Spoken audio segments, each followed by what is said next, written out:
Thank you for joining us for another power-packed message from Dr. Myles Munroe, provided by Munroe Global Incorporated and MunroeGlobal.com. We transform followers into leaders and leaders into agents of change. We hope that this message is a blessing to you as you advance your life and discover your purpose. Now, let's go into the message.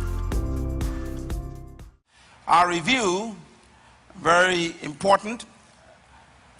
I mentioned to you that everyone wants to succeed. Nobody wants to fail in life. And I also emphasized that success is predictable. But I also reminded you that so is failure.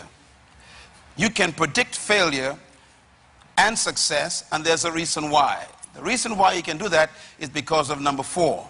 Everything in life was designed and created to function by laws. And therefore, laws make life predictable. Laws make life simple. That means that God designed everything in life to function by laws. Therefore, He designed it to be successful. I also reminded you that your success is good for who? It's good for God. And why is your success good for God? Because of a principle that you need to learn about manufacturing. And that is, the success of a product protects the reputation of the manufacturer. So whenever a product fails, that affects the reputation or the name of the manufacturer. Therefore, success is not something you pursue. Success is a result of obedience to those laws. Now, these are very powerful, important principles to remember. Success is not something you try to achieve. This is why most people are not successful. Successful people in history never tried to be successful. They simply focused on pursuing a purpose and then obeying some laws. Now that leads me then to the question again, what is success? Success is not what you've done compared to what others have done. Success is what you've done compared to what you knew you could have done or you should have done. So success has more to do with fulfilling your assignment and your purpose than it has to do with beating someone else in a race. So it's important for you to understand that success is very, very personal, nothing to do with other people. So success in life is discovering 2 things, your purpose and your assignment. We're going to talk about how that works tonight. Success, therefore, is fulfillment and completion of your purpose. Purpose is the reason why a thing was created. A trumpet is successful when it blows a note. So a trumpet on display in your home on the table is not successful. It's beautiful, it's a nice place to put it, but it's a failure. Why? Because the purpose for a trumpet is to blow a note, not for display. A piano in your home for 40 years, unplayed, has made that piano unsuccessful. Even though it's beautiful, and it makes your home look distinguished, that piano is a failure, because it was not created for a furniture piece. It was created to do what? Produce music. So purpose determines success. So dressing up nice and wearing expensive clothes is simply a well-dressed failure. If you didn't do what you were born to do and you dressed up, you are a well-dressed disgrace to the manufacturer. So life is not about how you dress or how expensive your shoe is. What's important in life is, are you doing what you were born to do? And this is why most people are failing in life. They have not captured yet what they were born to do. Now in Matthew chapter 13, this is our theme we focused on, Jesus talked about when you live in the kingdom, your success is related to some keys, and he calls them secrets. And he said, the knowledge of the secrets of the kingdom of God has been given to you. Those secrets are called keys. In Matthew 16, verse 19, we referred to this in our last segment. I want to read it again. He says, I will give you what? The keys, plural, of the kingdom. There's no key to the kingdom. There are keys, many of them, of the kingdom. Why is this so important? He said, because these keys open up heaven or close heaven. They open up life or close life. In other words, keys are determining whether you live a lock-up life or an open life, whether you succeed or fail. Now, what are keys? Keys are laws, principles, or precepts. They are systems that you use. When you go to a locked door with a key, you are taking a law that makes the door submit, and it opens the door. That's what Christ meant when he used the word keys. Keys are systems or laws by which everything functions. Now, I want to give you then an important concept of keys that we dealt with in the last segment, and it's important to repeat it. Keys are principles or laws. Here's some things about principles and laws that you need to remember. Number one, principles and laws are universal.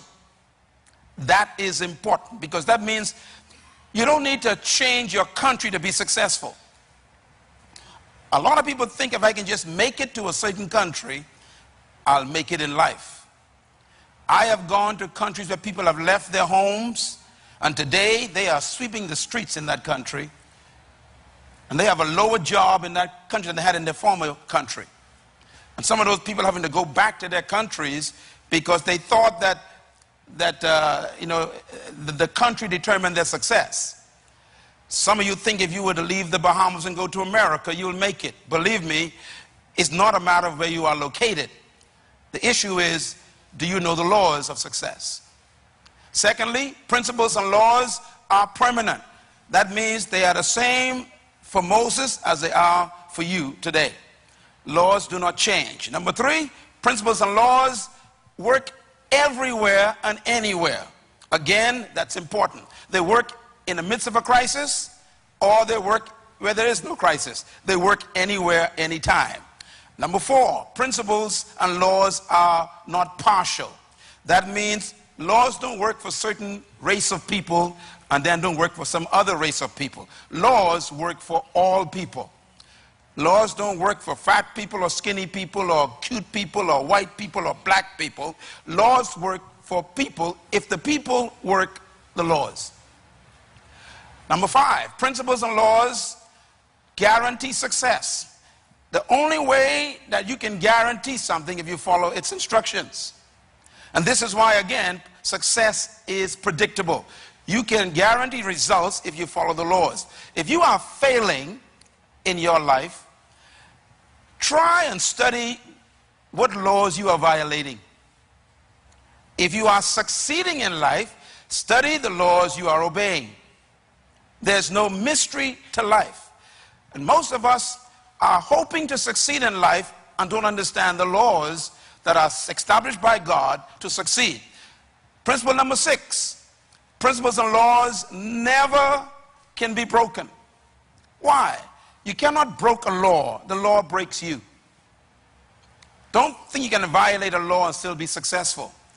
It's like running a red light hoping you won't get an accident.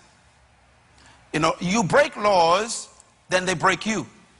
So if you want to be successful, don't try to take shortcuts. Don't try to find your way of doing things. There are laws established in life by the Creator that everyone has to follow. And anyone who follows those laws have the same results. That means point number 7. Principles and laws are inherent and their judgment is inherent. That means that you don't need to be punished if you violate a law. The punishment is in the law. If you put your hand in fire, no one has to burn you. You violate a law, you get burned. And so it is with everything in life. God doesn't really judge us. The laws he built into life judges us. You have sex, well, you get pregnant, who do you blame? Well, you violate a law of fidelity or the law of self-control, and now the judgment is built in, you have conceived a child. And now you want to create another law of violating that baby by committing adultery. And now you kick in a judgment of guilt for the rest of your life. Because that child might have been like Myles Munroe. So now you sit around with this guilt because you violated law after law after law. The way you fix that is you decide, I'll never break another law again. That leads to point number 8. Principles and laws protect the product. When you obey the laws laid down by the manufacturer, you don't need to worry about protection. They protect you. Do not fornicate. Well, you can never be pregnant if you don't fornicate. It protects you. You don't got to wonder whether, I wonder if I'm pregnant. I wonder if I'm pregnant. Well, if you had sex, you better wonder all night. But if you never had sex, you can't be pregnant. So the protection comes in obedience to the law. When you stop at a red light, you don't need to worry about getting arrested. The protection is in the law. So guilt comes when you break a law because you're no longer protected by that law. So it is in life with success. Now, that takes me to my point here dealing with God's economic plan. I want to just read this verse again because we're going to zero in on these 4 principles of God's plan for your prosperity. Now, people want to know, does God want you to be successful and prosperous? Let's read Deuteronomy 8, verse 17. You may say to yourself, God says, my power and the strength of my hand has produced this wealth for me. But you must remember, the Lord your God, it is He who gave you the ability to produce wealth, to confirm His covenant that He made to your fathers. God is not against you becoming wealthy, but He wants you to remember where it came from.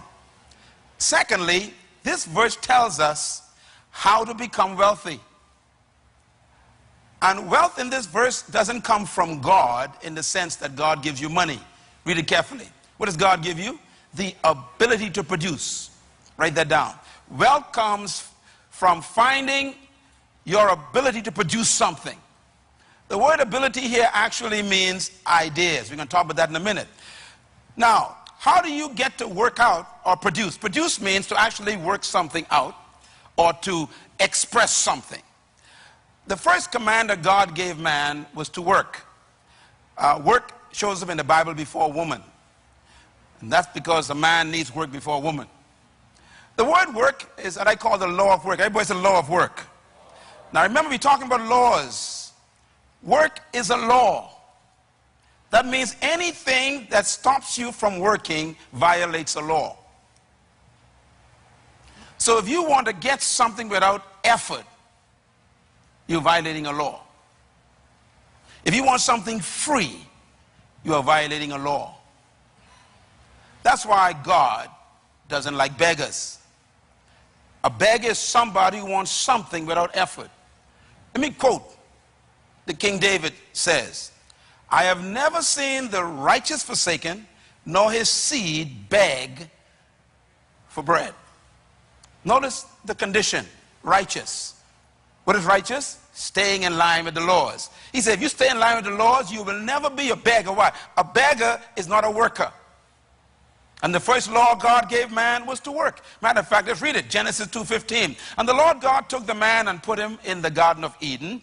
And he commanded the man to what? To work and to care for it. First command of God, work. Everybody say work. Say it loud. Work is not a curse. The curse occurs in chapter 3.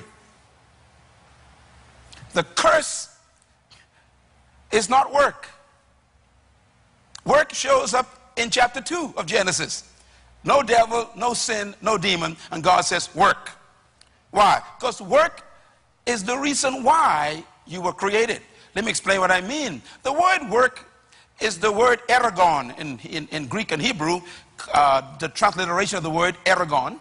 And the word actually means to become. The word work also means to work out something, to become what you are. I tried to explain this in the last session. For example, it's like talking to a seed to become. What's in a seed? A forest, trees. So when you tell the tree, work, you're telling the tree, become what you already are. That's the word for work. So when God told Adam, work, he was telling Adam, become what's trapped on the inside. So work is not something that the government provides. And that's why you're broke. you're looking for jobs. You're waiting for some investor to come and give you a job. If the investor doesn't come, you can't find a job, you can't pay your bills, you're kicked out of your home, and you can't work. Ladies and gentlemen, this is why it's so important for you to remember that work has nothing to do with your understanding. Let me just get rid of this for a second. Work has nothing to do with your finding a job. Work has to do with finding who you're supposed to become. Is that clear? That's the word for work. I am successful because I'm not doing something. I am becoming something. Write this down, please. Very important. Work is like a seed becoming a tree. It's like a bird flying. A bird was designed to fly. That's its work. So when a bird is flying, you can actually say the bird is working. When a tree comes out of a seed, you can say the seed is working. When a fish is swimming, you can say the fish is working. Why? It's becoming what it is. Therefore, work is like a seed becoming a tree. Now, let me just say this quickly. Not all jobs are your work. Most people go to a place where they can't become. Why? Because you are restricted by what the job tells you to do and what you cannot do.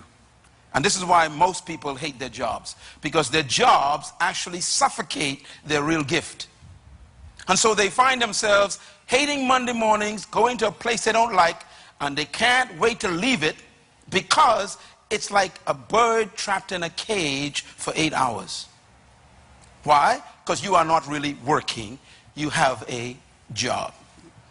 Your job, therefore, will never be your work because it traps you. Your work can become your job if you find your work in your job. In other words, if you have a job where you are becoming, then you are not on a job. You're going to work. It's like a singer who was born to sing and he has a singing business, a job.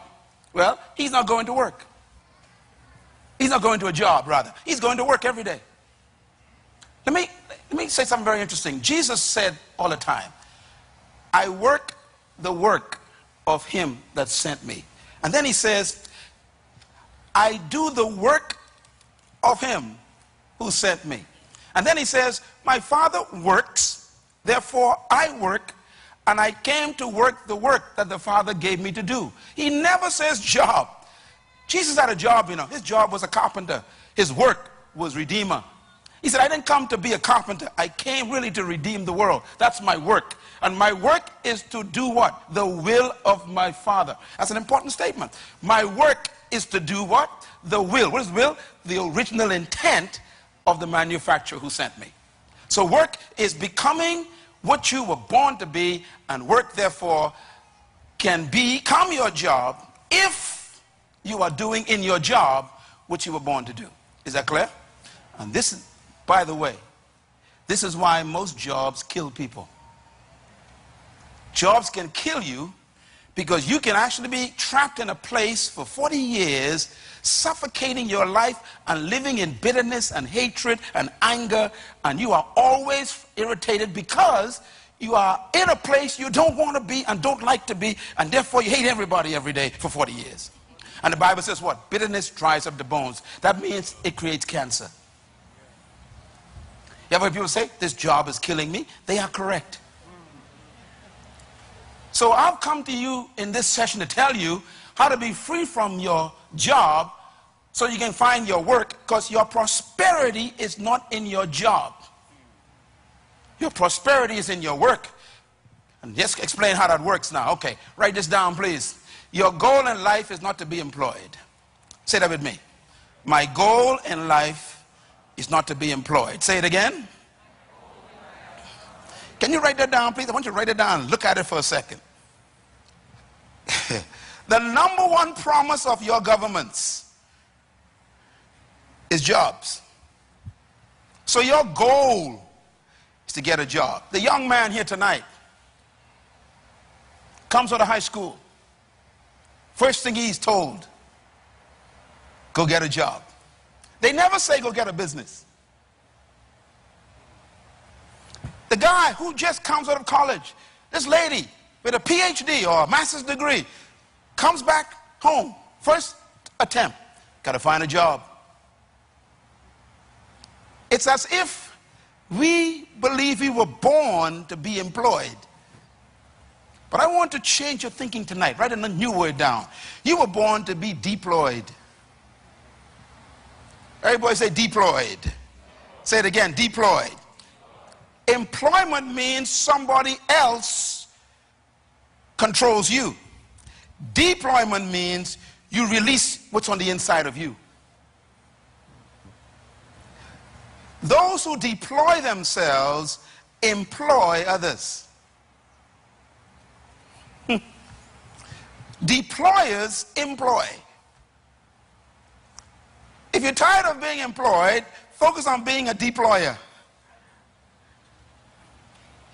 I'm going to explain what a deployer is in a minute. But that's where your wealth is. Those who deploy themselves determine their own value. Those who are employed, their value is determined by the one who employed them. So a salary is really someone else's opinion of how much you are worth. When you deploy yourself, you establish your own worth. So a job is employment. Work is deployment. Employment prepares you for deployment. When you go to a job, always remember this is temporary. I am going to use this opportunity to deploy myself. In other words, deployment activates your gifts and energizes your life, not employment. People who are employed are always complaining. Don't look now, you're sitting next to one. You know, this whole stupid job, I'm tired of being here. These folks don't trust me. They don't know what I'm worth. They don't understand me. I hate this place. I'm supposed to be raised. How come I'm getting no raise? I ain't getting promoted. I mean, and they spend years just employed and complaining while they are employed. And the complaint is coming from the fact that their gift is not being activated. Therefore, there's no excitement and no energy in their lives. When you go to a place where your juices come out, where you can release all the desires and the gifts on the inside, you can't wait to get there. As a matter of fact, 5 o'clock becomes depressing when you are in your work. You don't want to leave it. You know, birds don't get tired flying. Did you know that scientists have discovered that birds get energy from flight and that fish get energy from swimming? That means if what you are doing are wearing you out, then that's a sign that you are not in your work. A person who is in their gift hates sunsets. Why? They want the day to be longer because they can't wait to stay in what they're doing. But if you can't wait for 5 o'clock, you watch your clock from 3 o'clock till 5. That means you are not in your work yet. You are on a job. You are employed and not deployed. Write this down. Deployment is the use and the serving of your natural gift to the world. Deployment is the use and the serving of your natural gift to the world. They asked Michael Jackson one time, why do you love singing so much? He said, because singing is me. It is me. And that's true. Remember, work is what you want. It's becoming what you are. So he called it going to work. Singing is not a job to a real singer. So when you find your gift, when you find your deployment, you actually find the gift you serve to the world. And the world will pay you for being yourself. Can you imagine getting paid for something you like to do? That's why people who live long are usually those who have found something that they can't wait to do in the morning. Because it's good for your health. It gives you, actually, your adrenaline begins to get higher and your systems of throwing against disease is so high because your immune system actually finds strength from a good attitude. It protects you from getting sick. Remember, jobs do kill. Make a note of this. Your future is in your seed gift. It's not in your job. It's in the gift that you have. So let me put this way then. I'm going to now talk about then the difference between your work and your job. Very quickly, please make notes here. First of all, think beyond your job. Say that with me. Think beyond your job. Say it loud. Think beyond your job. Tell your neighbor right in their face. Think beyond your job. Listen, most people are depressed when they get fired because they did not think beyond their jobs. There's life after your job. There's life after retirement. And believe me, nothing is more dangerous today than retiring. Because, you know, when your great-grandfather used to retire, you know, you retired at 65 and you're dead at 70. Today, because of the increase in medical science, you can live to be 80 to 85 average. If you retire at 60, how many years you got left?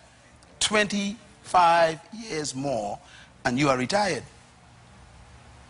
What are you going to do for another quarter of your life? Therefore, you cannot put your hope in a job.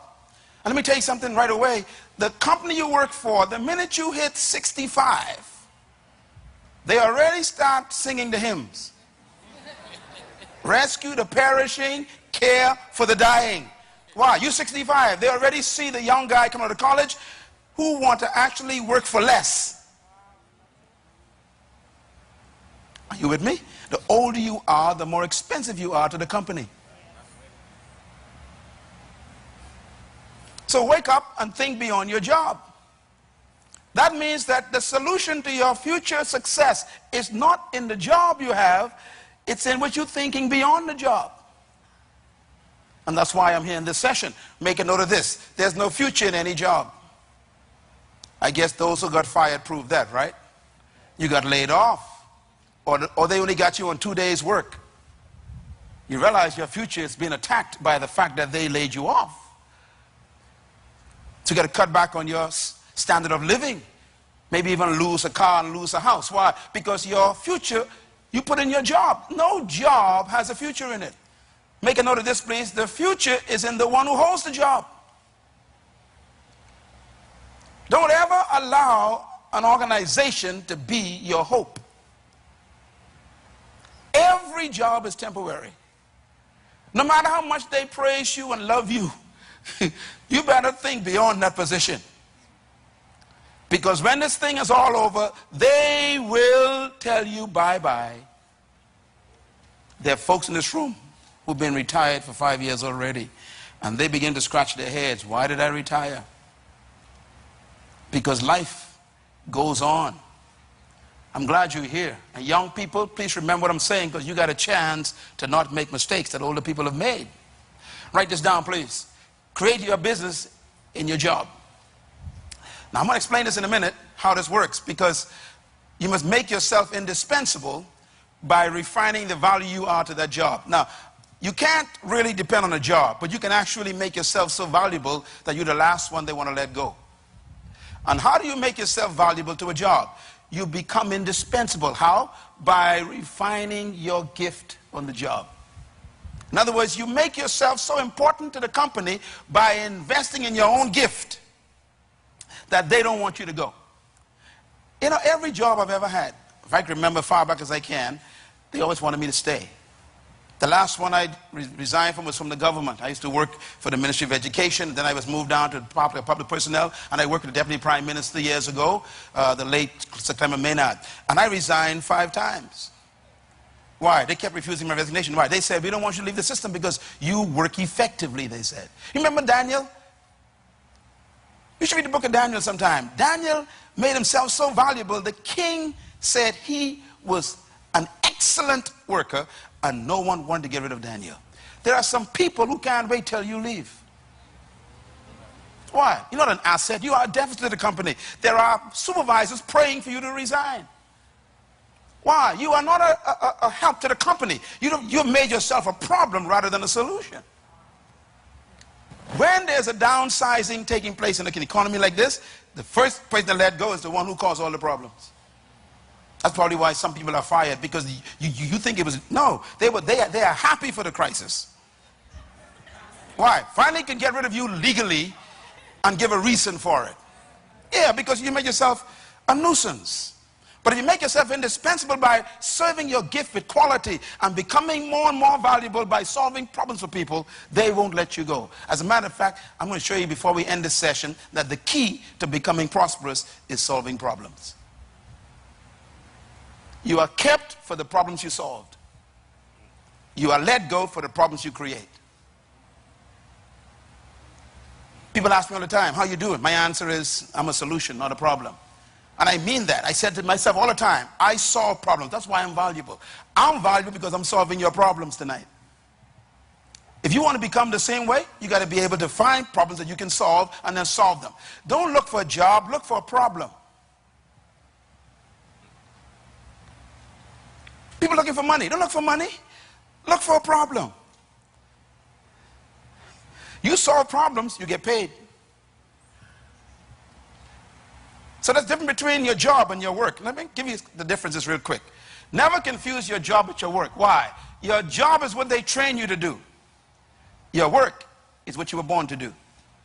Your job is your career. Your work is your life assignment. Your job is your skill. Your work is your gift. You know why they let people go during the crisis? Because your skill come a dime a dozen. They could fire you because they don't need your skill, but they can never fire your gift. It goes with you. A person who knows their gift can never get fired. This is why you have to study, what is my gift? Now, our problem is our cultures have not trained us to find our gift. They train us to find a job. So they tell you, go get a skill. Remember those words?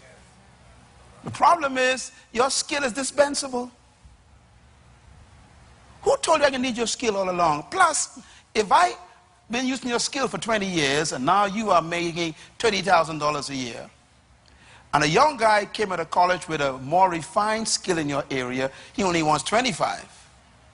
You're gone. In other words, skills are dispensable. But gifts can never be taken away. Write this down, please. Your work, you can retire from your job, but you can't retire from your work. I've never seen a fish who says, I tired swimming. I retire. I don't swim no more. I've never seen a bird that says, I retire from flying. I've never seen a seed that says, I retire from bringing forth a tree. In other words, you never retire from your gift. You can retire from your work, from your job rather, from your skill. And many people in this room are actually suffering right now because they retired from their skill. You was a secretary, no one wants you anymore. You're a skillful secretary, but they don't want secretaries. So your skill has become your curse. 20 years of experience as a secretary. I mean, you know everything about clerical stuff. The people don't want your skill. So you better find something else, which is your gift. Make a note of this, please. Jobs prepare you for your work. Say it loud. Jobs prepare you for your work. While you are on a job, learn as much as you can, because my justification for a job is simple. Jobs are opportunities where you are paid to learn. Can I say it again? Jobs are gifts that God gave you to be paid to learn. Don't always try to get a job you really want. Get the one that's available. And don't always think you want a job that will only suit what you really like to do. Get a job that's available. Why? Let them pay you to learn some new skills, some new experiences, to meet some new people. How many people have helped me who I used to work with years ago, and that relationship still lasts, and now they are managers of a bank, and we used to work in a warehouse together. So now that relationship has actually opened doors for me to get a loan because I worked at that warehouse. My friend is the manager. See, sometimes your job is not to give you money, it's to give you relationships. So don't always go for a job because of money. Most folks don't have a job today because they're looking for the right money. It ain't money that brings the job importance. What makes the job important is that you can get paid to learn something and to also learn people. Is this clear? All right. Make a note of this, please. The power of work. Jobs are temporary, but work is permanent. You know, the work of a fish is swimming. Swimming in a certain part of the pool is his job. If you took the fish out of the pool and put him in a pond, have you taken away his ability to swim? His gift went with him, even though you fired him from the pool. See, when they get rid of you, carry your gift with you. Wherever you land, keep on swimming. Because it wasn't the skill that they took away from you, it was the location for you to be in your gift. No matter where I am for the rest of my life, I can never be poor again because I've discovered my gift. I will not allow my country or my culture to determine my value anymore in my life. No one will ever determine how much I'm worth anymore. And you've got to get to the point where you are free from the spirit of jobs and you ignite the spirit of work and use every job to refine your work. Make a note of this, please. You can never retire from your job, from your work rather, but you can retire from your job. Retirement is not in the Bible. It's a capitalist concept. Retirement is not even biblical. You are never supposed to retire. You're supposed to simply finish your work and leave. I have finished my course. Paul never retired. Christ said it is finished. He didn't retire. You leave after you finish something. Some of the most miserable people in the world are retired people. Do you know why? You were never created to stop working. What is work? Becoming. If you stop becoming, you stop existing. No wonder why you're so paranoid and hate everybody. Because you ain't being yourself lately. People who live long are those who have found something that they love to do all their lives. If you can't wait to get rid of your job, it's because it's not your work. Number 4, your work protects you from your job. Write that down. If you learn your work, you're not afraid if they take away your job. When they threaten to fire you, you should say, it's okay. Why? You can take away my job, but you can't take away my work. You can take away my skill, but you can't take away my gift. You can take away the activity, you can't take away the ability. Your gift is more important than your skill. And number 5, write it down, please. Your work is your seed. We're getting into deep stuff now. Everybody say seed. Your work is your seed. What do I mean by that? Let's talk about this for a minute. The most important verse in the Bible that I've ever read that set me free from employment is this one. It was read tonight. As a matter of fact, I was showing Pastor Roll my Bible tonight. How many of you have an NIV? Hold it up, please. An NIV Bible. Come on, Freeport, hold it up. Anyone got an NIV? New International Version. Hold it up in there. NIV. Now, I told you all a long time ago to buy the NIV. Some of y'all still got the King James. The NIV is probably the best translation I know because the scholars were honest. The work they did in the translation of the Hebrew and the Greek is one of the best in history. Let me read, please turn your Bibles to 11th chapter of Ecclesiastes. Let me show you the difference between the NIV and your Bible. Big difference. NIV says, verse 1 of 11 Ecclesiastes, verse 1. Ship your grain across the sea. What does your King James say? Cast your bread upon. See, completely different. In Hebrew, it means ship your grain across the sea. That means become an exporter. Next verse. After many days, you may receive a return. A return means dividends. You get a return on your investment. This chapter is about business. Not about a loaf of bread. ship your grain where? Across the sea. Now, this is completely opposite to what the Bahamas is doing. We're not shipping grain across the sea. We are importing the grain. So someone else is getting the return.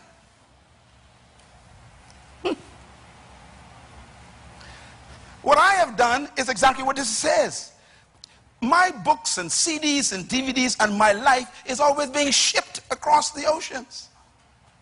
So I'm getting the returns on that shipment. In other words, you're not supposed to be a consumer. You're supposed to be a producer. I will give you the ability to produce wealth. The exporter will always be richer than the importer. The Bible says don't put all your eggs in one basket. You got this one job. You are a barber, okay? You're a barber. Brother Smith is a barber. Suppose Brother Smith broke his hands. Fell down and break his two hands. The barbering is gone. So what he should do is actually go beyond barbering. He should now import hair products just in case his hand get broken, he can sell products. Don't put all your eggs in one basket, it says.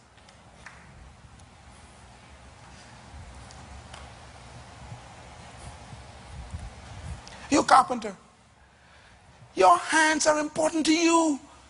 Break both of your wrists. It's over. So you better learn to import furniture while you're a carpenter and learn how to get in touch with those who you buy wood from. Say, I'm going to be a wood supplier just in case my hand broke. I sell wood to the other carpenters. I don't need my hand to sell wood. In other words, invest in 7 ventures, it says. But I won't get to that, you know. Let's get down to this verse. By the way, I think I better read this part here. Verse 4. Whoever watches the wind will not plant. Whoever looks at the clouds will not reap. Those who watch the wind means waiting for luck. That word wind means luck in Hebrew. Those who are waiting for luck. You're all smiling. I wonder why you're all smiling. It said those who watch the wind will not plant. That means they will not go out and work. They play numbers all day. They borrow the pen. Listen, this ain't funny. He says, this is why we poor. He who watches the wind, who watches for luck, will not work, he says. Whoever looks at the clouds will not reap. As you do not know the path of the wind or how the body is formed in the womb, so you cannot understand the works of God, the maker of all things, said therefore, this verse, sow your seed where? In the morning, and in the evening, let not your hands be idle. That's the verse you must remember. Sow your seed when? In the morning, and in the evening, let not your hands be idle. Listen to the Bible. This is the best advice I ever heard in my life. BFM was built after 5 p.m. This place that's worth millions was built after 5 p.m. I had a job. Henry had a job. Richard had a job. We used to meet after 5 p.m. and work till 2 a.m. in the morning building this. Why? Sow your seed in the morning. That means go to your job in the morning. What's the next verse? Read it. And in the evening, don't turn on the TV and watch Two's a Company. 3. Or is it 3? Don't watch Friends. In other words, the guys who you're watching already with rich. He said, when you go home, don't watch TV. Keep working. From 8 a.m. to 5 p.m. is the other man's work. And that's why you're broke. Because from 5 p.m. to 12 midnight, you watching TV, eating potato chips. The Bible says, no, when evening comes, let not your hands be idle. I do more work while you're sleeping than when you are awake, I guarantee it. My wife will tell you the hours I put in after 12 midnight. The books I write while you're sleeping. People say, how can you write books? While you're sleeping? The Bible says if you fall in love with sleep, you shall grow poor. The Bible says that. I gotta go to bed at 8 o'clock. You will never be wealthy. Because the 8 hours from 8 a.m. doesn't belong to you. They tell you when to come, where to do, where to go, what to do, when to go to lunch, when to come back, and they control your entire life. That means the only life you own is after 5. You can never grow from 8 to 5. You grow in your own time. You can't read books on the man's job. You can't experiment with ideas on the man's job. He got you locked down. Remember, you are a bird in a cage. What do you do when you leave work, you call it? He says, you don't know which one will profit you, whether both equally as well. Let me put it this way. Write this down. Jobs were given to prepare you for your work. He said, go to work in the morning, and when you get off, keep working. Work on your gift after 5 p.m. Work on your skill at 8 a.m. Give them your skill at 8 a.m. Release your gift at 5 p.m. That's the key to your success and your prosperity. Make a note of this. Fulfillment is discovered when your job becomes your work. You can actually work yourself out of your job. That is what we did here at this ministry. And I've done it actually so well that I don't get no pay from this ministry anymore. Why? You can work yourself out of your job. Your work can become so powerful you don't need your job anymore. But your work doesn't take place on the man's job. What are you doing after 5? Your culture says, go home and rest. The Bible says, let not your hands be idle. The culture says, go lay off and drink some switcher and watch TV. The Bible says, let not your hands be idle. Anyone in this room who's a business person will tell you that you don't want to go into business. You think you want to go into business. Business people who don't sleep, they just rest for a few hours. Because they have found something more important than a job. Can I put it this way? Write this down. Success comes after sunset. That's when it really comes. You read all the books on success, they'll tell you that people who succeed were succeeding while you were sleeping. What do? Write a cookbook, man. And it's going to take days and years and months to do that in the night. But don't just sit there and watch TV. Produce a cookbook. You a chef, man. Produce a cookbook. That cookbook will be published. You'll be on Chopped. You don't have no idea. You have no idea. You don't know that. So why waste your time watching TV when you can actually produce something that can be published and go around the world like me? The royalties that pay your life off. You can just have a job, or you can get into your work after 5.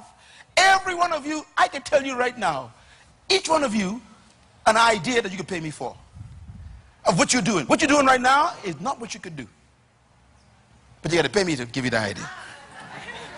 You come to me, I counsel you. I'll give you consultancy. I'll show you what I get paid for. Why? Because what you're doing ain't nothing compared to what you could do. But your culture says, go home and rest. God says, go home and keep working. Success after 5. I remind myself again. Let's read together out loud. Go. Sow your seed in the morning, and at evening, let not your hands be idle. Why? Because you do not know which will succeed, whether this one or that one or both. Can you imagine that? That means you can have a job after the job and both bringing in thousands of dollars. We've been taught, no, get a job, settle down, die, get buried. You know, this is what they told us. And the Bible is saying, no, there's life after 5. Is this good? I want you to think about this. What do you work on after 5? Your gift. Proverbs chapter 18 rather, verse 16 says, a man's gift makes room for him in the world, not a man's education. You got a PhD and you still broke. Why? Because a PhD doesn't make you wealthy. As a matter of fact, most PhDs are hired by those who dropped out of school. Let me say it again. Most PhDs are working for those who dropped out of school. Because the person who didn't get a PhD got an idea. And they employed a guy with a PhD.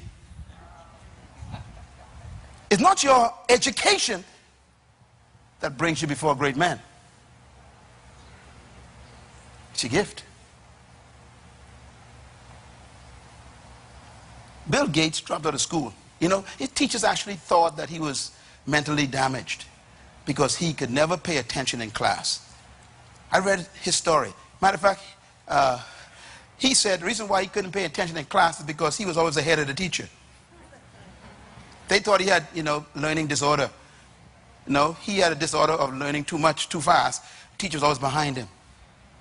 And they actually sent him for psychological analysis. They thought he was crazy. So he quit school. Started Microsoft. Went to IBM, tried to give them some ideas. They said, you're crazy. So now they use his ideas in their computer and he gets billions of dollars. Stephen Jobs, what a guy. Quit college, built a computer in his garage. Now he employs all the PhDs, even in his death. See, you've been told, get an education, get a job, pay bills, and die. And here I come telling you, no. Find your gift, deploy your gift, become wealthy, and live. And bless the world. And employ people and help them. Your gift. Your gift is more important than your skill. Now here's something I want you to remember. Write this down. You always have what you were born with. You're not born with skills. You have to learn to be a carpenter. So there's something more important than being a carpenter. You got to find your gift. Because your gift will outlast your skill. There can become a day where you can become so feeble you can't handle a hammer. What you can do after that? You're still alive. Number 2, you can never lose what you were born with. Number 3, your future is not ahead of you. It's trapped on the inside of you. Therefore, you were born with seed.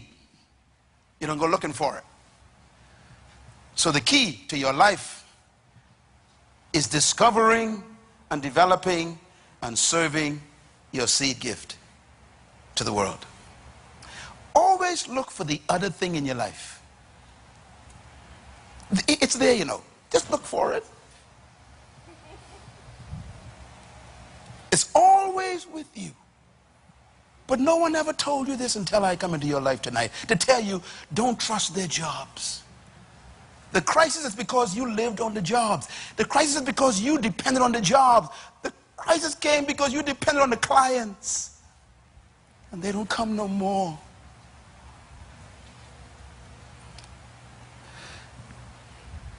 May God have mercy on us. There's hope. Yes, the hope. Seeds are never in recession. Isn't that beautiful? When I went to Haiti for the first time, I saw plants growing. I was shocked. Because the United Nations, based on their statistics, say that Haiti is the poorest country in the world. The only problem is no one told the seeds. Got my point? The seeds don't care what's the poorest country in the world. They're going to grow once they get the right environment. That means you ain't supposed to care what they say about the crisis. Once you get the right environment, you're going to bring forth. You're going to grow. Seeds are never in recession. Gifts are never in recession.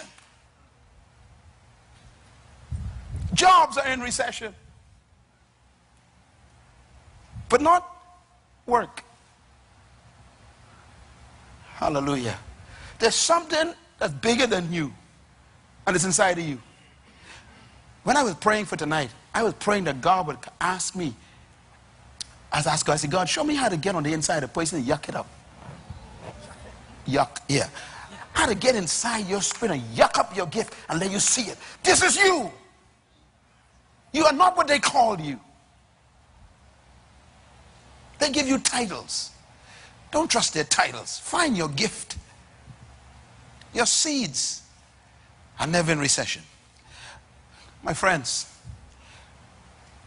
let me give you these last points before I get to the 4 principles. 2 words. 1, employment. What is employment? Bahamians, please write this down. Employment is the opportunity to serve your gift in the context of a corporate group. And usually you benefit other people. Deployment is different. Deployment is the discovery of your gift and serving your gift to your generation.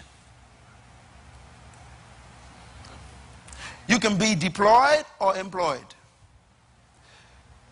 You can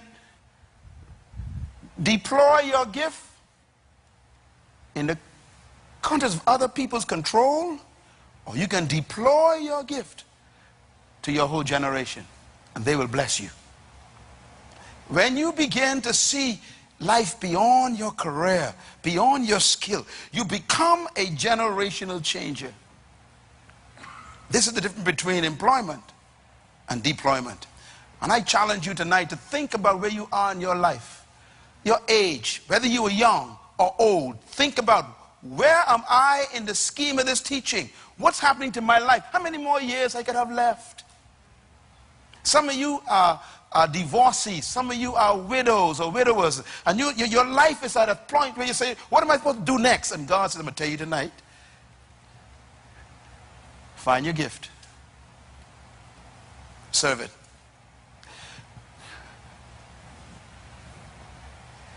You and I were created to be employed. God created seeds to bring forth trees. He created birds to fly. He created fish to swim. He created you to bring forth. There's something that made him create you. And that thing is the key to your prosperity.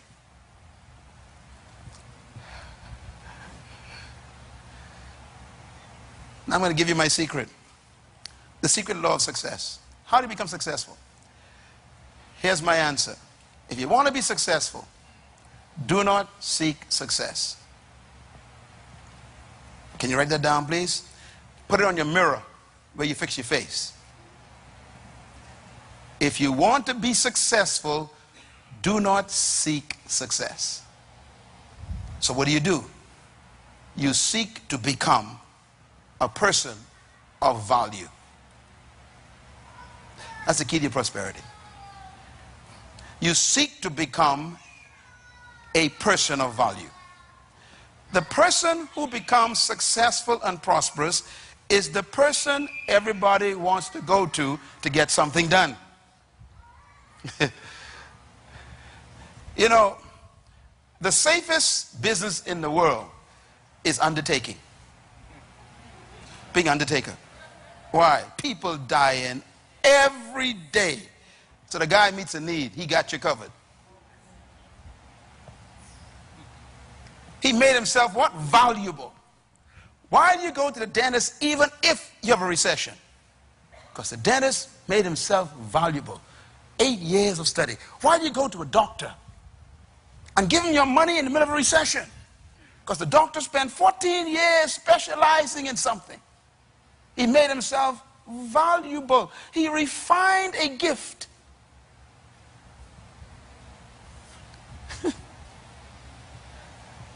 Why do you take your money to the lawyer? Because the lawyer spent 6 years refining the law. And so you take your money and give it to the lawyer. Why? The lawyer made himself or herself valuable.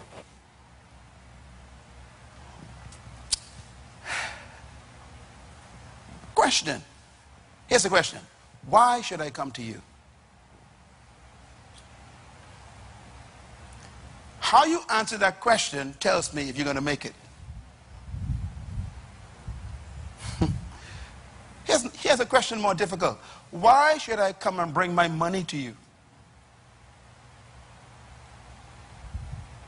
What is it that you have refined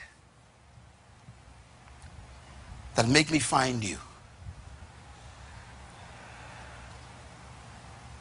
The secret to success, becoming valuable.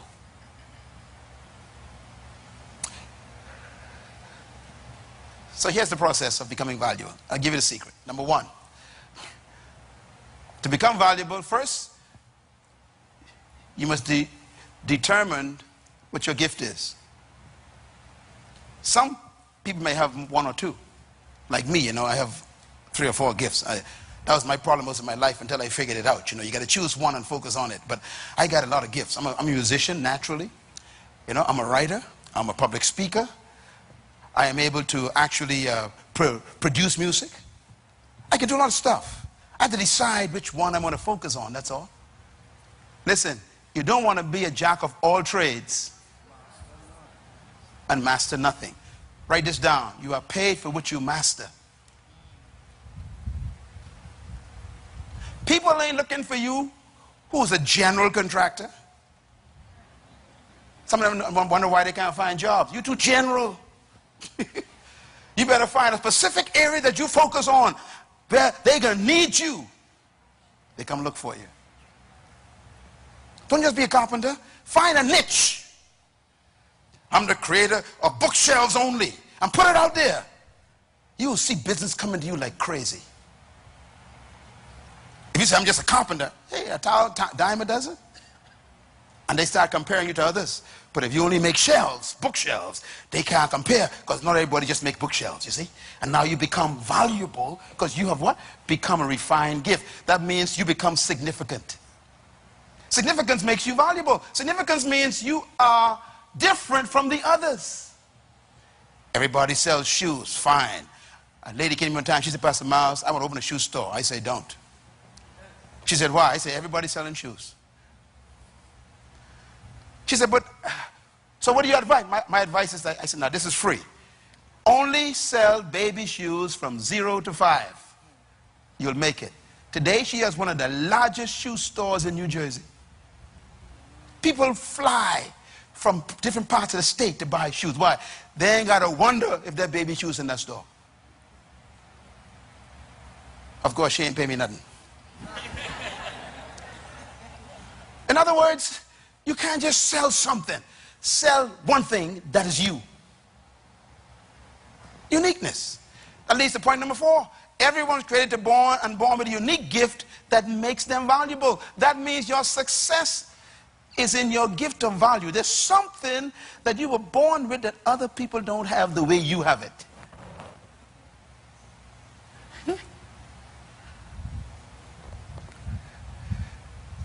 Everybody's selling cell phones. So why are you going to cell phones? You better find a different type of cell phone just to sell, that's all. In other words, uniqueness makes you valuable. What did I say? Okay, you cosmetologist. You going broke, I'm telling you. You better find a unique cosmetological, that's a big word, perspective where you offer something that others don't offer. You know, one time me and my wife went to Monte Carlo. Went to Monte Carlo. Man, that's where all the big muckamucks are. And we went into a store where, you know, one pair of shoes is $5,000. We went in there, the rug in the store was white. Thick white rug in the store. In other words, don't come in here if you got dirty shoes. And this was a clothing store. No clothes were seen. All the clothes upstairs had hidden away. And then they ask you, can I help you? We walk in. They say, come, please have a seat. They sit us down at a beautiful glass table. They serve us tea and cookies. I just come to buy, you know, clothing. They say, no, you ain't coming here for no clothing. You coming here for an experience. What a store that was. By the time they finished whining and dining you, they said, come upstairs and see our wares. Walk up there, everything in these little private little booths. I tell my wife now, you know, go for the cheapest thing here, because this is a rough place. I saw one dress, it say $28,000. I said, oh yeah. Honey, come on this side over here. Walk over here, there was a belt. The belt was $400. I said, yeah, that belt must just feed you. And like I saw a purse, $5,500. Just a little purse. I said, take me in the wrong store. But we already drank the tea and ate the cookies. We had to buy something. You remember that store, baby? It was a rough store. We had to buy something. My point is, they were unique. That's why people fly all over the world, come to that one store and buy one dress. Now, here you are trying to make $5,000 a month in your store. They make $5,000 on one dress. Because they're not selling dresses.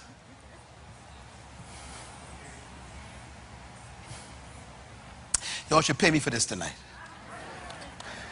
You want a restaurant? Okay, you ain't gonna make it. You ain't gonna make it. Everybody, restaurant open today, closed tomorrow. You know that, right? Yeah, why? Because they don't understand what I'm teaching. You can buy a sandwich anywhere. People don't buy sandwiches, they buy experiences. Why would you go to a restaurant on Paradise Island and pay $98 for a chicken and buy the same chicken at Dirty's? For how much? $5. Same chicken, you know, same chicken. Why? You're not buying chicken on Paradise Island. You're buying a unique experience. That's what makes it valuable. You get chicken anywhere, but you can't get the experience where the guy take the napkin, put on your lap, bam, and then he pour your water for you and then take it away to make sure you don't pour it by yourself. Understand? And they serve you one course at a time. Dirty's everything in the bag. Boom, boom, boom, boom, boom. No. We separate each chip from each other in this restaurant. See, you eat one chip at a time. You wonder, what am I doing here? You are buying an experience. Here's my question. Why should I come to you? What makes you as a lawyer different? What makes you different as a lawyer? If I come to your lawyer's office, what experience do I have? What makes me want to come back? Not for law, I can get law anywhere. What makes me want to come back to you is the question.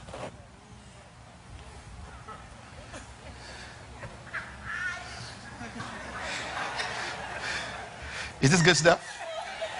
All right. The test of your gift. All gifts will be tested for authenticity. In other words, when you start releasing your gift, get ready for hell to break loose. Can I say it again? All gifts will be tested. When you decide to become a deployed person, your enemies wake up. So just get ready for the fight. Testing is to prove your commitment and your dedication to your gift. That's the way life is. In other words, a tested vision will be trusted. People will trust you for what you survive. So you will never be completely accepted until you're being completely rejected. When you decide to stop being employed and decide to be deployed, all your enemies wake up. So you got to be ready for the fight and stay focused. That's why it's hard to do what you're doing, son. Because what you're doing ain't nobody doing, and you wonder why it's so hard. You got to keep, wake after 5. Sometimes you got to get a job while you're working on it. Why? Because you got to keep working on it. You got to pay your bills, but you got to keep working on it. Because there will be tests. And let me tell you, the good news is the test doesn't come to destroy your gift. It comes to prove your gift. Never trust a person who didn't go through the test. You don't trust a product that hasn't been tested. Your credibility comes from the crisis. So we want people who are not afraid to bring their gift out. You know, when you start working in your house at night after 5 o'clock and your family come to visit you, girl, what you doing? Boy, what you doing? I'm working on my gift. What you talking about, boy? You better go rest yourself. You work all day. And they start talking you out of it. That's the way it is in life. Today, my family all support me. They all agreed with me. Some of them work for me. But when I first started, none of them understood me. Because when you start deploying yourself, you will be tested. Tell your neighbor, get ready for the test. All right. So how do you then become successful? The 4 principles are here. It's found in first book of Moses, Genesis chapter 1, verse 28. And I wanted to bring you to this because this is the heart of success. Every company in the world uses this program. It's God's kingdom system. Genesis 1:28. Now if you read Genesis 1:26, it tells you what you're supposed to do. The Bible says, and God created man in his own image, his likeness, to have what? dominion, okay, over the earth. Verse 27 says, so God created them male and female and blessed them and said, have dominion. So that means both male and female, same instructions, have dominion. Now, God is a good God. He knows what he made. He knows why he made it. But he also tells it how to produce it. Remember now, he said, I can give you what? The ability to produce the wealth.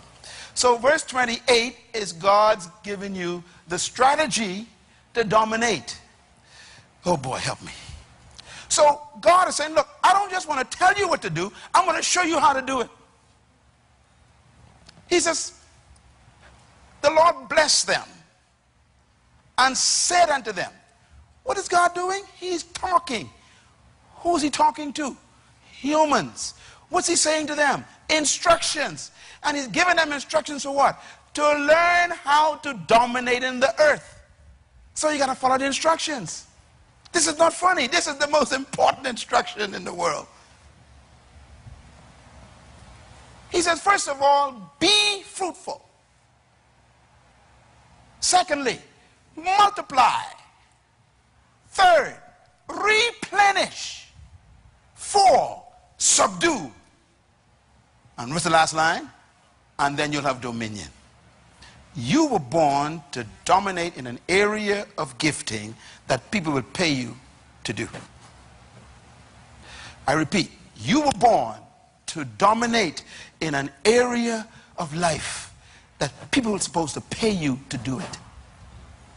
I repeat, you are supposed to dominate in an area of life that people are supposed to beat the door down to get to you, to pay you to do it. And here's how it happens. God gave us a secret. Now, I must be honest with you.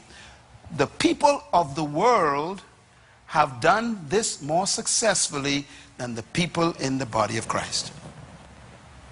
Matter of fact, the world has stolen God's principles and applied them more effectively than the people who claim they got the light.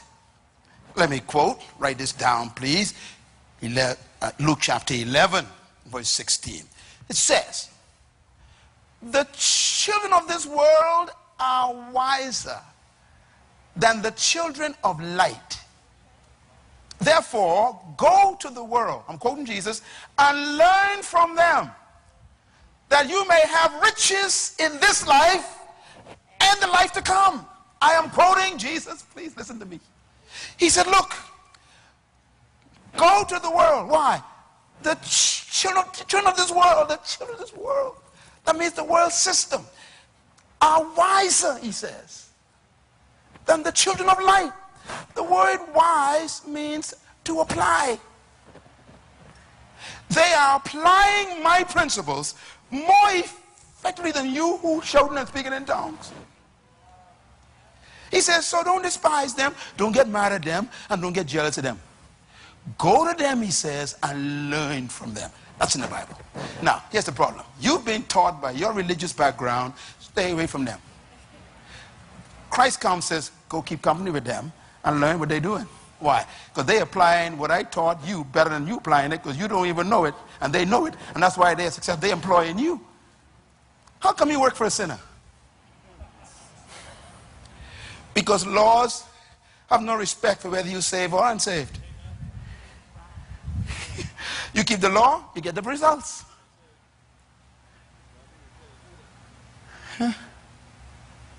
He says, go to them. They've learned my principles. They have figured it out. They are more successful. Now, tell me one of them who didn't follow God's plan. And I'm going to give you the plan right now. Number 1, he said, be fruitful. The word fruitful in Hebrew means to be a producer, to produce something. Be fruitful doesn't mean to have children. The Hebrew word means to produce. What do you think a fruit is? It's produce. That means what was on the inside of the tree has come out. Be fruitful. He didn't say go looking for fruit, which means the fruit exists.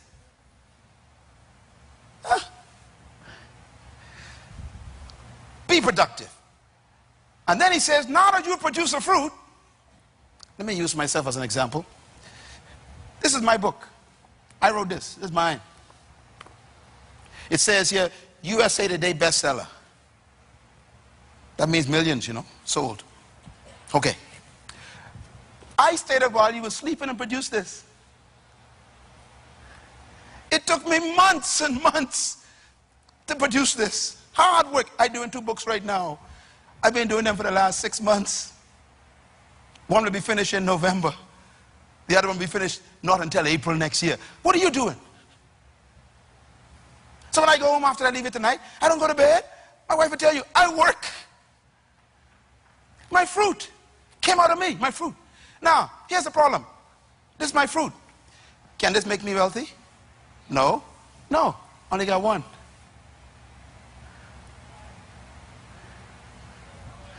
I got one. So God says, go to the next level. Multiply. So I got to find a way to take the manuscript that I had, which was my fruit, and put it in a stage where it can be multiplied 1,000,000 times. A manuscript is a fruit. A book is when you multiply it. Now I have thousands of them. But let me ask another question. If I got 1,000 books stuck away in my garage, am I still wealthy? No, I still broke. Matter of fact, I owe the publisher plenty of money. So multiplying is not enough. Third level, replenish means to distribute. That means I got to get the books out of my warehouse and get them in the hands of people.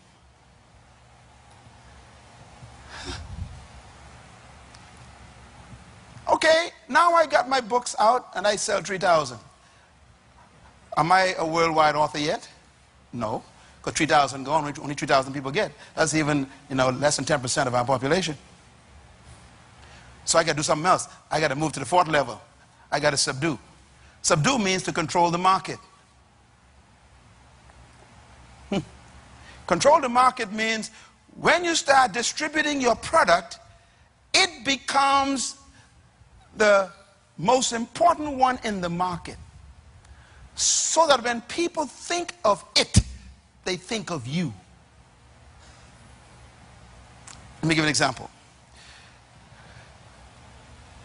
What is McDonald's known for? Big Mac. Interesting, Big Mac. They sell all kinds of things, but Big Mac is their fruit. Can you buy a Big Mac everywhere? No. So they got you cornered. You can't even make it at home. You can buy the bread, the burger, the onions, and you still can't make a Big Mac. Because they have refined it. Remember, refine the gift? There's a system that they have. You can never get a Big Mac in your house. You can never make it. It never tastes like it. Okay, so we got a Big Mac. What's the problem? I'm still poor. So I got to find a way to multiply the Big Mac. So I got to have what we call machines, or people to help make the same burger according to the system. You cannot work for McDonald's and make your own burger in the kitchen. They train you how to make their burger. Why? They want consistency of the same quality. Okay, so now we multiply it. But now we want to what? Distribute. So they create what? Franchises. A franchise is McDonald's distributing its Big Mac. Now, they have become so widely distributed that they have subdued the market on Big Mac. Nobody got a Big Mac. You want a Big Mac? You drive past Burger King. You drive past KFC. You drive past Wendy's. Why? Because no one got a Big Mac. Is anyone driving past anyone to get to you? You know, I get all these invitations from all over the world. I say, why are they inviting me on a little island 7 miles wide when they got 300 million people in America? Somehow, I develop a Big Mac that they can't find nowhere else. I am here to help you go into your closet and find your Big Mac. Everybody makes burgers. Nobody makes a Big Mac. Now we got Burger King. What they got? Whopper. They say, we don't need no Big Mac. We got our Whopper. They will whop you. They're the only ones who can whop you. No one else can whopper anybody except Burger King. Am I right? You want a whopper? You can't even make it in your own house. They got a system. They what? Refined it. It's their fruit. They produced it, and now they multiply it, and now they're distributing it, and they subdue the whopper market. You want a whopper, you drive past everybody. You will leave your home and drive miles if you want a whopper. Why? Because they're the only ones with the whopper. They subdue, they control the market. What do you control yet? I remember I got a call from T.D. Jakes a few years ago. T.D. Jakes says, look, Dr. Munroe, we are in a meeting here in Dallas, and we're discussing a leadership cruise, and the first name that came up was yours. Let me tell you why that's important. Christ says, if you want to be great, he says, serve your gift to the world. Then he says, if you want to be first, become a slave to your gift.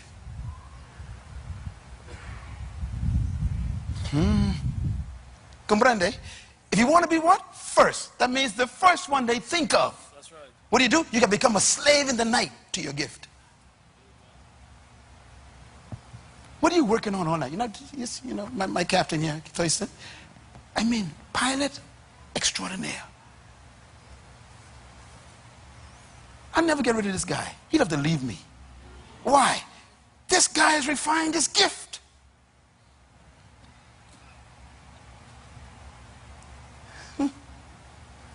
What do you have that people will run you down to get? What you're hearing tonight, no one in the Bahamas ever told you. They just told you, get a job. And you know you can't live the way you're living for the next 40 years to try to feed your kids. Take them through college. What you doing can't pay their college rent. You got to find something, and God is saying, I'm telling you what it is. You got to find your gift. Get your Big Mac. Make yourself valuable. Subdue the market. Apple computers. Announcement 2 days ago, right? 48 hours ago, they said Apple is the most successful enterprise in history. $600 billion profit. And the guy did. What did he do? He made one computer. Apple. What's your Big Mac? I want you to go home and think about what is it that I got a passion for. Once you produce a fruit, God gives you wisdom to multiply it. He will find you distributors, and you'll subdue a part of the market where they got to come to you. You know, in a few weeks, I'm going to be calling all the business people together, okay? Y'all don't mind, right? I want to have just one day with the business people. I'm going to give you some secrets that they pay me for. I can give it to you free. I'm going to show you how to make your business go to the next level. You blow everybody's mind. I'm going to give you a way to become so different that everybody will find you in the middle of a crisis. You have to learn that everybody doing what you're doing, so you can't do it the way they do it. Everybody making burgers. You know why we like Dirty's? Dirty's got a way to fix chicken. Am I talking right? I mean, you try to fix that home. You could buy the paper bag, take it home, you know, put it in this thing still ain't got the taste. Why? I think they got some old grease in there that does something that, yeah. You know, and they keep that grease for a few days. You need old grease to get that taste. I don't know, they're doing something, but it's unique.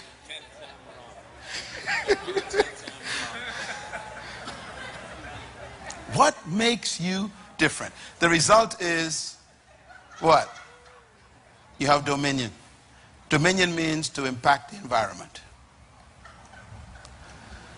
I went on Google today, sitting in my office with one of our workers. I Googled my name. 295,000 results. It was on the first page.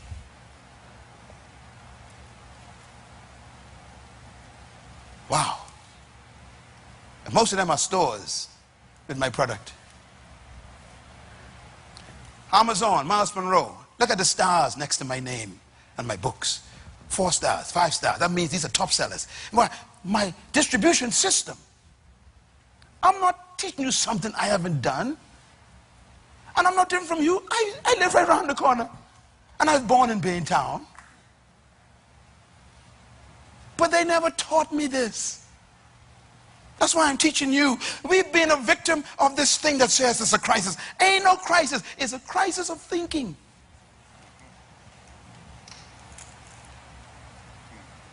Go home and find your gift. Some of the wealthiest people in the world are sitting in your chair right now.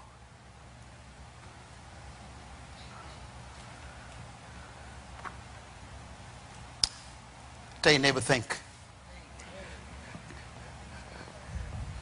Here we go. God never told us to be seedful. What does that mean?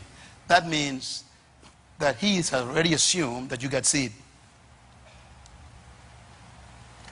He said to be what? Fruitful. Fruit comes from seed. So God is saying, look, I'm not telling you to go look for seed. You already got it. I want you to produce something. That means that the seed is within you already. It has life in itself. And you possess the fruit that you're supposed to prosper from. That means that your seed possesses the fruit.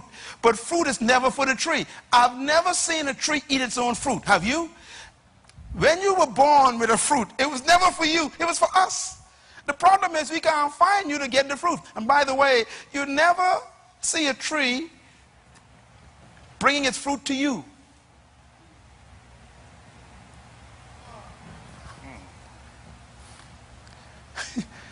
When a tree bears its fruit, everyone is attracted to it. You know, dentists don't advertise, you know. Lawyers don't advertise. They don't advertise much. Why? They got their fruit, man. You'll find them. When you see a mango tree across the fence, laden down with ripe mangoes, all kind of anointing thoughts come into your mind. This fence is in the way. Right?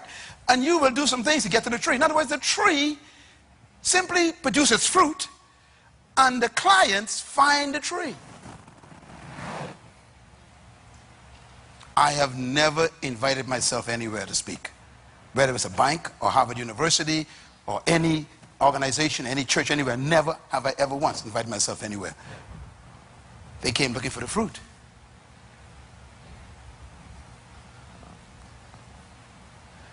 Make me come to you. Please make me come to you. Give me something that I have to come to you for.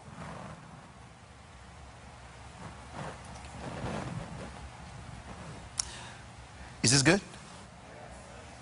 Number 6, seeds need the right environment. I am going to South Africa tomorrow. And when I come back next week,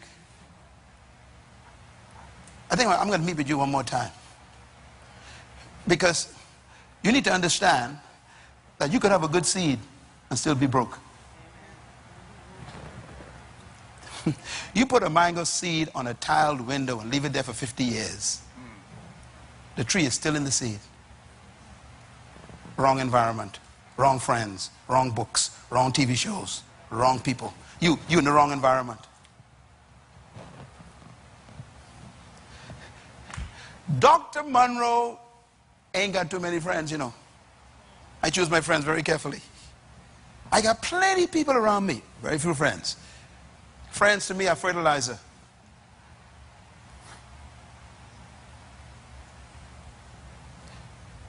You leave here and you go to your house and there's a dream killer in the house.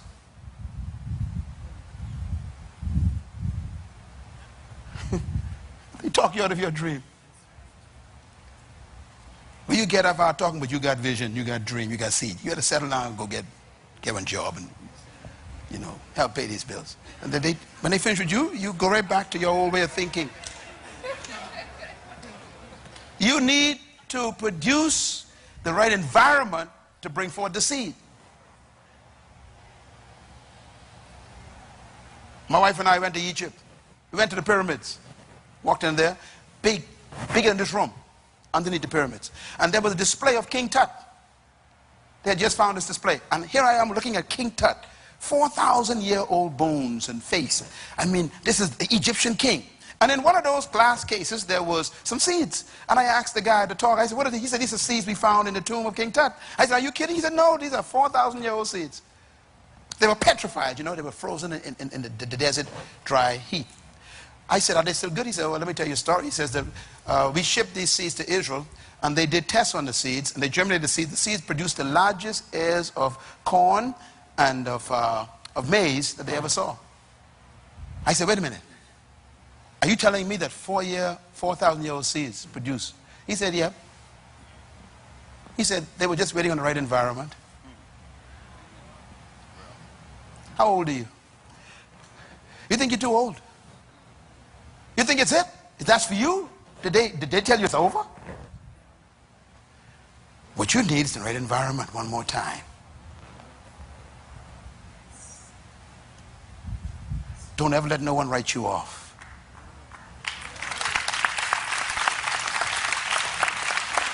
Go home, start again. The Bahamas will kill you. Get free from the Bahamian culture. They done wrote you off. You're a drug addict. You're a prostitute. You are divorced. They are lying.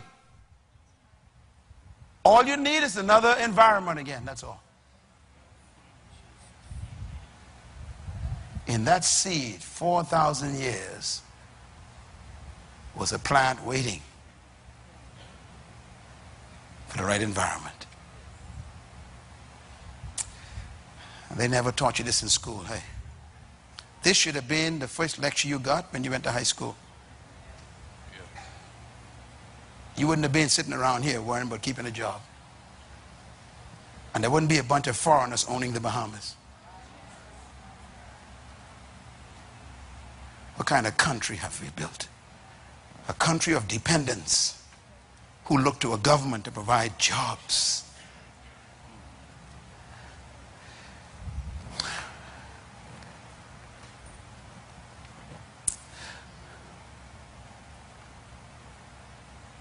Write this down, please. Every problem is a business. You were born to solve a problem. Say it with me. I was born to solve a problem. Just give me 5 more minutes, okay? Because this is important.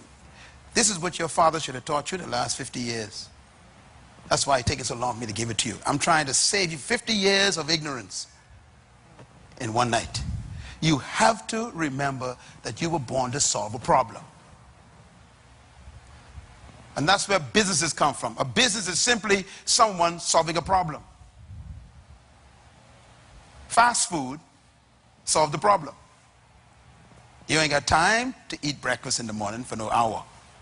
So on your way, you stop at a window. And by the time you get to work, you had breakfast. Someone solved that problem. You know what I'm missing? Shoe shine boys. I'm missing them.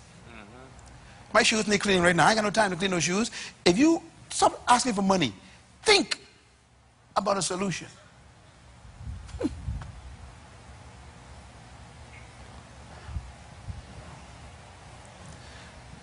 When I saw the first massage chair in an airport, it was an Asian.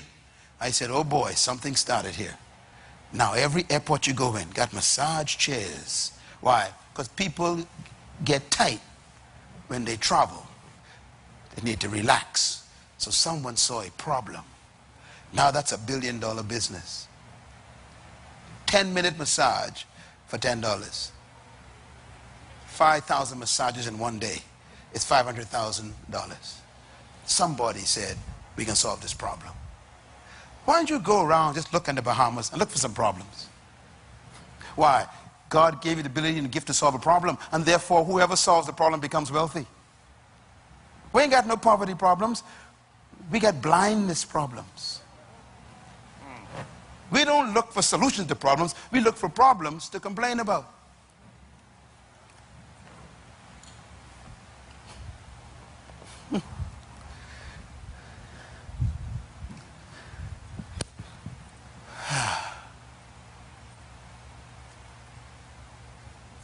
Business is all around you.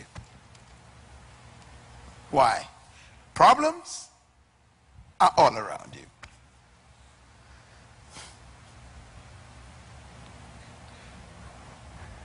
Why do people put, you know, like those things, like those kind of Rasta type look in the hair? know what they say? They say because it's easy to fix. Just shake it and you go to work. You know what I'm talking about? Yeah, a natural look, I guess it is. Yeah. I asked my daughter, I said, daughter, why not? She said, I got time to fix no hair in the morning. I just shake it and go to work. Someone solved the problem. We put the stuff, fix it. You don't got to worry about it. That's a solution. That's not funny. That's a solution.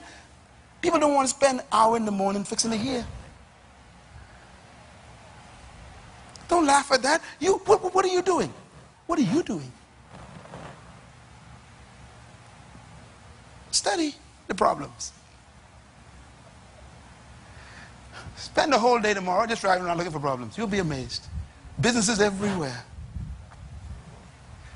Matter of fact, listen for complaints. Every complaint is a business.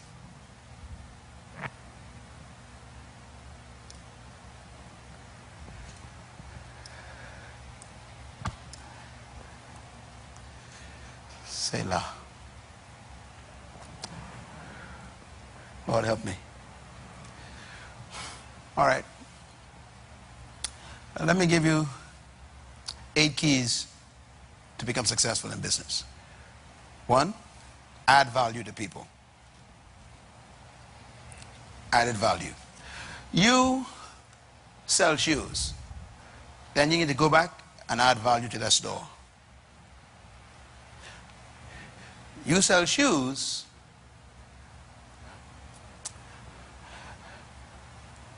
And you serve hot tea to every customer. That's added value. So I ain't coming for shoes no more, I like the tea you're serving. I can tell everybody when you go to that store, you get tea. This ain't funny. I went to a massage place the other day when we was away, and I mean, these people, Lord, this was no massage place. They treat you like you some king or something. They massage you till 30 minutes later. But by the time they finish taking care of you, you don't want to leave. And that's their point. They want you to stay because they charge by the hours. You understand? They don't want you to come out there. Added value. Number 2, be unique. You a barber? Fine. Find another way to make your barbering different.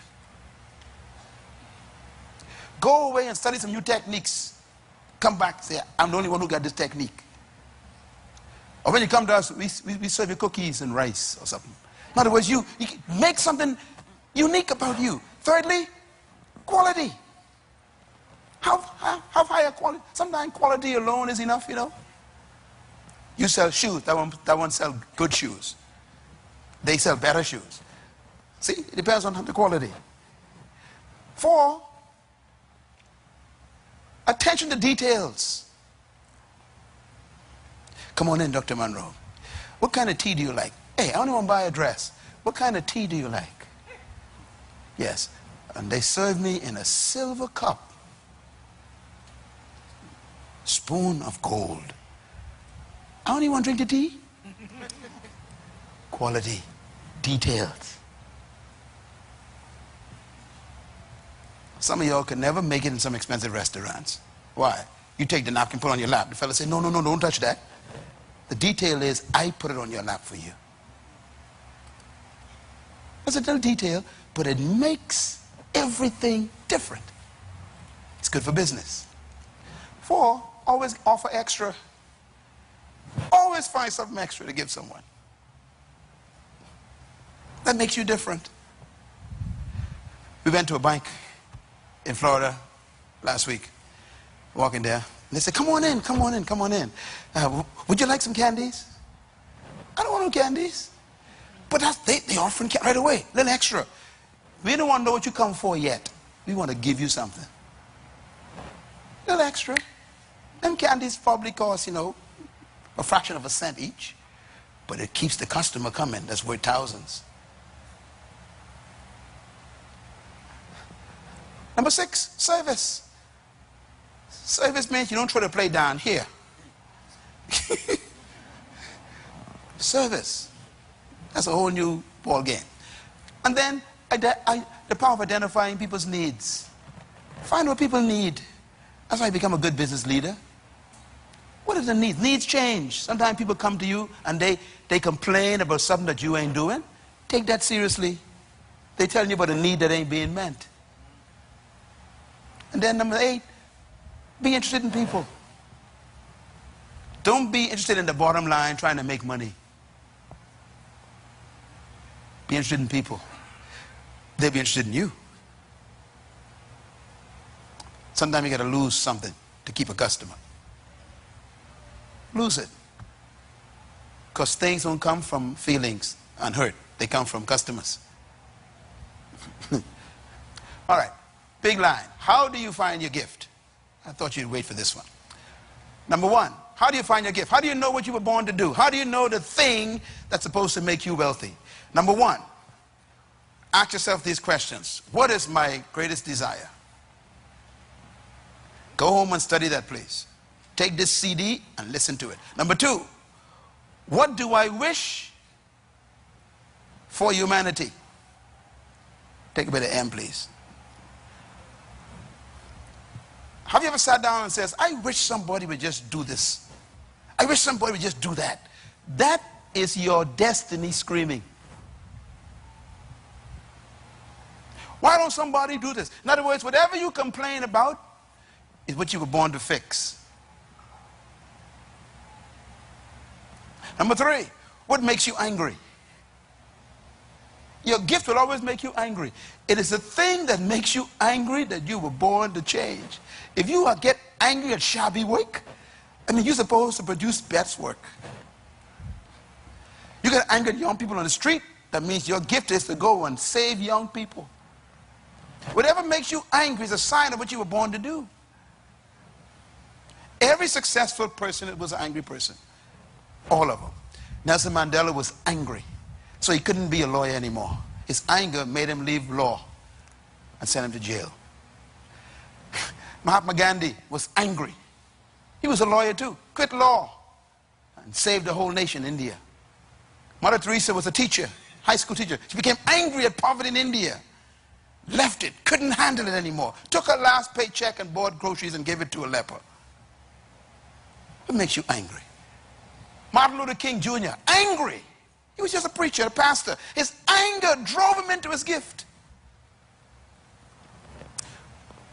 Marlon B. Butler Jr., what made him angry? Marlon Butler. He grabbed that and makes it, this, I am tired of this. Threw it out the window. Anger. Free the people. You know what the problem is? You ain't angry enough. Write this down. You will never change what you tolerate. What did I say? I want you to remember that. As long as you tolerate it, you won't change it. You got to get to the point where you can't handle it no more. You know, my anger at third world oppression is what created Myles Munroe. I hate oppression of the people in third world. Whether they're black or white or Asian or Latin, I hate it. I hate oppression. I hate it. That's what gave me birth.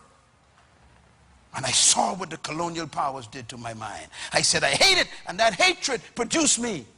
What makes you angry? That's why I say I will transform followers into leaders. Why? Because we were born to be leaders, but they told us you were born to be a slave. That anger is what created this ministry. What makes you angry? Don't look for a job, look for your anger.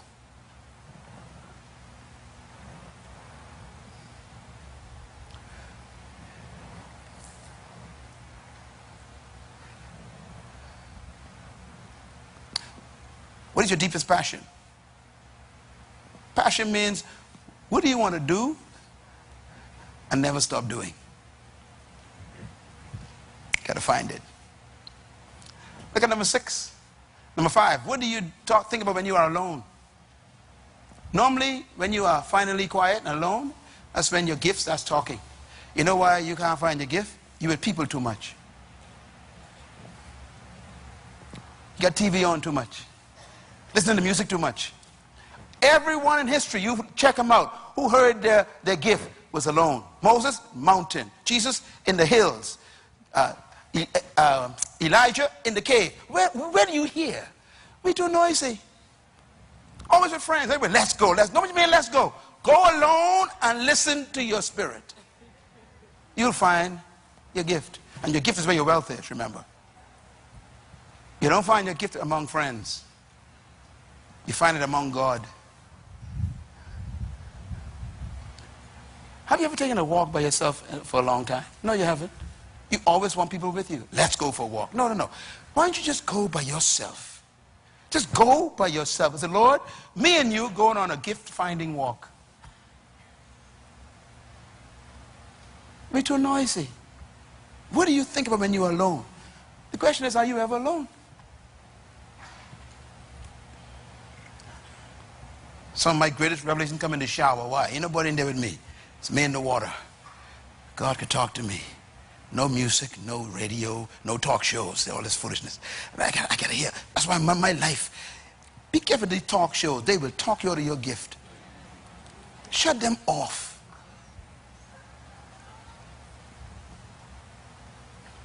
They rob you of your destiny.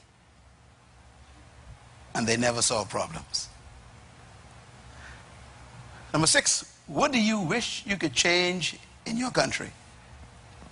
If you walk around your country complaining about something that you could change, you were probably born to fix it. Number 7, what would you do if there was no limit to money and resources? What would you spend it on? What would you really do if you had all the money that you could find? Whatever that answer is, that's what you were born to do. And guess what? If you refine it, and document it, and begin to develop it, the money will come to it. Because there's somebody born to finance your dream. The trouble is they can't find it. They can't find the tree.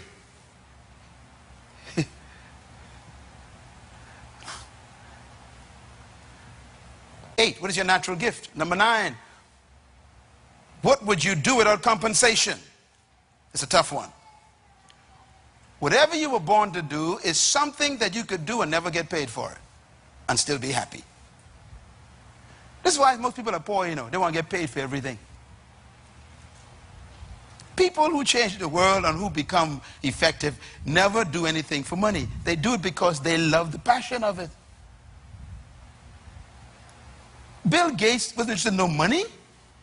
He wanted to solve the problem of this massive computer that took up a whole room. He said, there got to be a way to bring DOS for them DOS things in a simple icon. And the guy said, I'm going to do it. What no money is concerned about? What are you passionate about? People come to me, Dr. Munroe, I'd like to be like you. I want to learn to teach and, you know, be a public speaker. I say, okay, volunteer to work in the children's church in BFM. Oh, no, I won't be a public speaker. I just give you the answer. Volunteer to go talk to the kids every Sunday. Why? Practice on them. They know when you make a mistake. What you want is you want the money I get. I started teaching Sunday school for nothing. I taught thousands of conferences for nothing. Why? I was refining my gift. I wasn't looking for compensation. You want to be successful? Do it for nothing. Serve your gift. Volunteer. That's how you become great. I was talking to one of our IT people today, a young lady, I know she's here.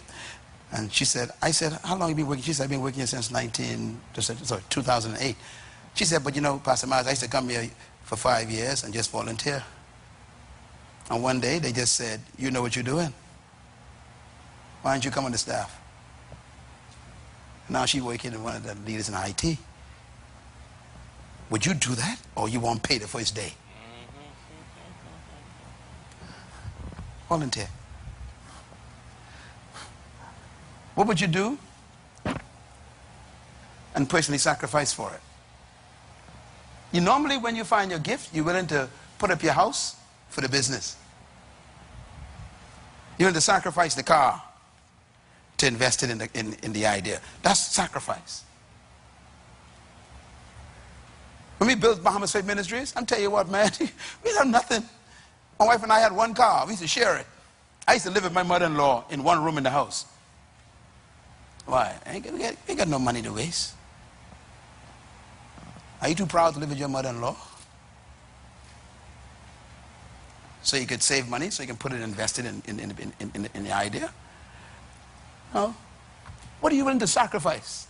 See, some people are willing to die, you know. That's what makes them so powerful. Nelson Mandela was willing to die. Sacrifice.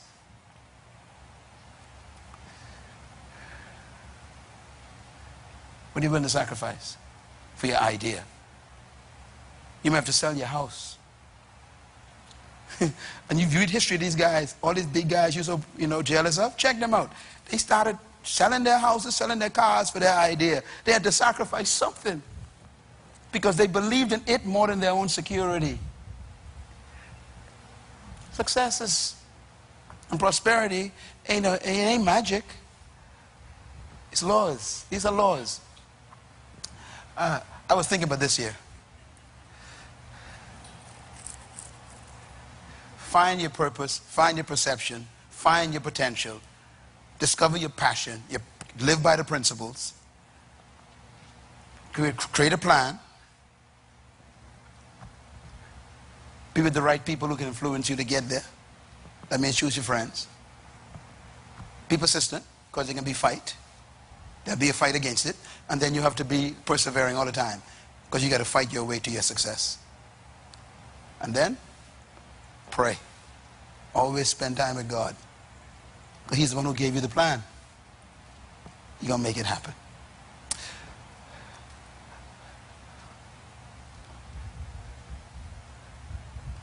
I had a final slide here. This is what I wanted to show you. Look at number 7. Write number 7 down. Serve your gift free at every opportunity. I did that. I did it. Serve your gift free. The more you serve it, the more value you're building. The day can come when someone's going to say, you know something, I like what you're doing. We're going to finance your program for the next 10 years. But they're watching you, you see. Serve your gift free at every opportunity. In other words, the greatest act of your prosperity is volunteerism. Volunteer your gift. They'll pay you later. Sign up to serve. You get paid later. It happens to everybody.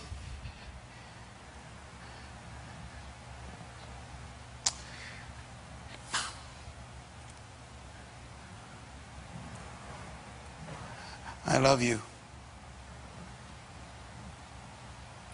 I don't want you to fail.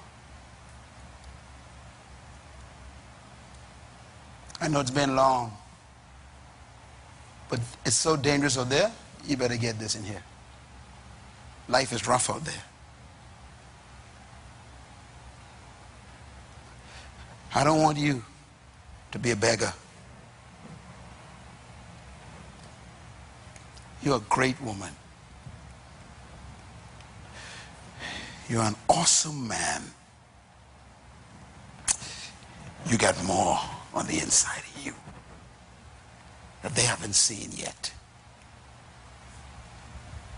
You are not finished.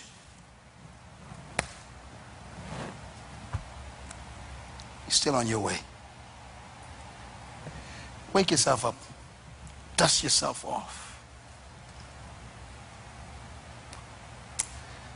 Let's go get them. Let's go and become successful without even seeking it. Thank you once again for listening to this message, as we hope that it has been a blessing to you. Our goal is to show you new paths and opportunities so that you can discover your purpose. It is your love, support, and partnership that makes Munroe Global possible. Please visit us online at www.MunroeGlobal.com for more product, partnership, or to join us at one of our live events around the world.